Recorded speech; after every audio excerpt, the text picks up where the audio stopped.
Bonsoir chers élèves de classe de 3e. Aujourd'hui nous allons continuer avec les racines carrées. Et pour cette séquence, nous allons simplement apprendre comment réduire avec les racines carrées. Comment est-ce qu'on peut réduire une expression comportant les racines carrées. On va le faire à travers deux petites propriétés simples. C'est même une propriété mais qu'on peut étendre. Donc, si moi j'ai un nombre b qui est positif, eh bien, a racine de b plus c racine de b, remarquez bien que j'ai racine de b et racine de b. Les deux termes étant séparés par plus ou moins, ça ne change pas. Eh bien, pour réduire cette expression, je calcule tout simplement, je fais simplement la somme de a et c, donc la somme des nombres qui se trouvent devant les radicaux.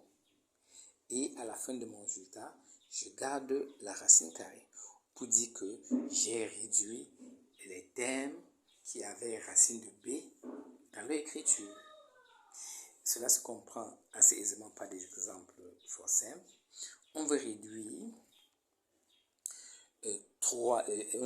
2 racines de 3 plus 7 racines de 3. On voit bien que les termes, quand nous parlons des termes, donc c'est la somme. Les termes sont donc réductibles. Pourquoi? Parce qu'on a exactement racine de 3 au niveau des deux termes. Je peux donc les réduire en additionnant simplement les nombres qui se trouvent devant ces radicaux. D'où 7 plus 2 plus 7 racine de 3 qui nous donne la réponse finale qui est 9 racines de 3. Un deuxième exemple, dans le même sens, 4 racines de 2 moins 12, on fait pareil. 4 moins 12, tout ça en racine de 2, et on obtient le résultat final qui est moins 8 racines de 2. On peut faire pareil pour le troisième exemple, c'est le même raisonnement.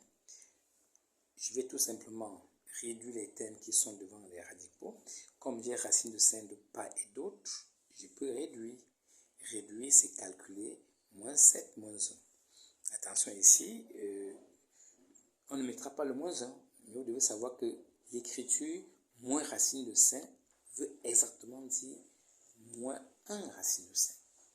Parfois, les élèves se trompent simplement à cause de ce fait qu'on n'a pas écrit le 1. On ne l'écrira pas. Et vous devez savoir que ce 1 est présent. Et donc, si on réduit, on obtient ce résultat final. Un dernier cas, 8 racines de 3 moins 8 racines de 3, c'est comme 8 bonbons moins 8 bonbons. Mais le principe étant le même, si vous faites de la réduction, vous avez 0 racine de 3. 0 fois n'importe quoi donne 0. Donc, la réponse, c'est 0. Et on rappelle encore, chaque fois que la somme de deux nombres vous donne 0, ça veut dire l'un est l'opposé de l'autre.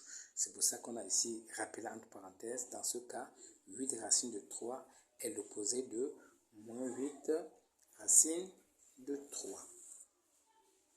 Alors, une petite application où on va nous demander de simplifier encore des écritures contenant des radicaux. Cette fois-ci, c'est un peu compliqué. Regardez, quand nous regardons attentivement A, on va le lire 3 racines de 27 moins 4 racines de 108 plus 9 racines de 3. Alors, quand nous regardons au premier coup d'œil, on a bien l'impression qu'on n'a rien qu'on peut réduire parce que 27 est différent de 108 qui est différent de 3. Mais attention, on va faire appel aux propriétés des racines carrées pour pouvoir décomposer le nombre 27 et 108 de sorte que le produit des deux nombres qu'on obtient, j'ai envie d'écrire 27 comme étant le produit de deux nombres. C'est l'idée. De sorte que l'un des deux nombres soit un carré parfait. Très souvent, les exercices vont vous mettre la puce à l'oreille. Quand vous regardez à la fin 9 racines de 3, on peut tout de suite penser que 27 est un multiple de 3. Et à ce moment-là, quel est le nombre qu'on multiplie par 3 pour trouver 27? Ici, c'est 9.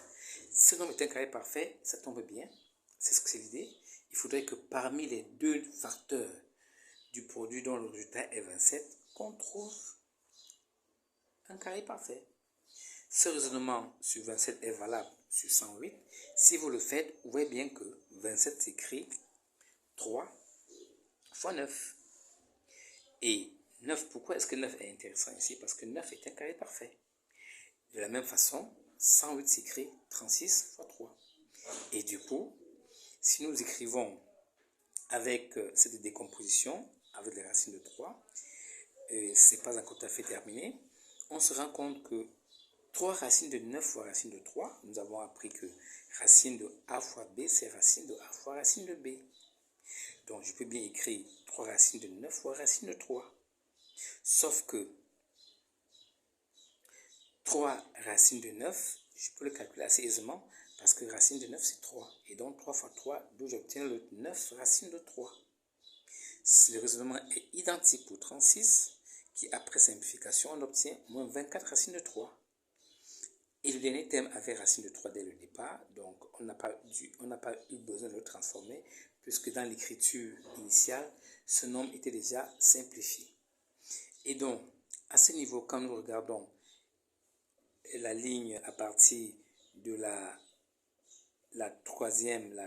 quatrième ligne, à la quatrième ligne nous y sommes, on voit bien que nous avons des termes qui ont racine de 3. Tous les 3 termes d'ailleurs ont racine de 3. Ça veut dire que les 3 termes peuvent se réduire. Et les réduire, nous avons déjà dit, c'est calculer simplement avec les nombres qui se trouvent devant les radicaux. D'où le 9 moins 24 plus 9. Et nous gardons racine de 3 parce que c'est racine de 3 qu'on réduit. D'où le résultat final, moins 6 racine de 3. Le principe est le même pour le B, pour le C. Donc, les 3 exemples, c'est basé sur le même principe, sauf qu'il faudra faire attention. Lorsque nous regardons le B au niveau de la deuxième ligne, on a fait exactement comme au A, mais à la troisième ligne, on se rend bien compte que tous les nombres ne sont pas en racine de 5. Il y a un seul nombre en racine de 2 et 2 en racine de 5. Donc, j'ai seulement le droit de réduire les nombres en racine de 5. C'est pour ça que 5 racines de 2 ne bougent pas jusqu'à la fin. Et je réduis seulement les termes en racine de 5. Je ne peux pas réduire un terme en racine de 5 et un terme en racine de 2, ce n'est pas possible. Pour réduire, il faudrait que les 2 termes aient exactement à l'intérieur du radical le même nombre. Ça, c'est ce qu'il faut. C'est la même situation pour le troisième exemple où nous avons un carré parfait, 81 qui est un carré parfait, tout comme 25, et on arrive à l'écriture finale, 14, moins 16 racine de 7. Effectivement, on ne peut pas réduire 14 et moins 16 racine de 7, ce n'est pas possible. Donc, au début, nous avons racine de 81. Comme il est un carré parfait, ça devient 9. Nous avons racine de 112. On décompose en 16 fois 7. Et 28 qu'on décompose en 4 fois 7.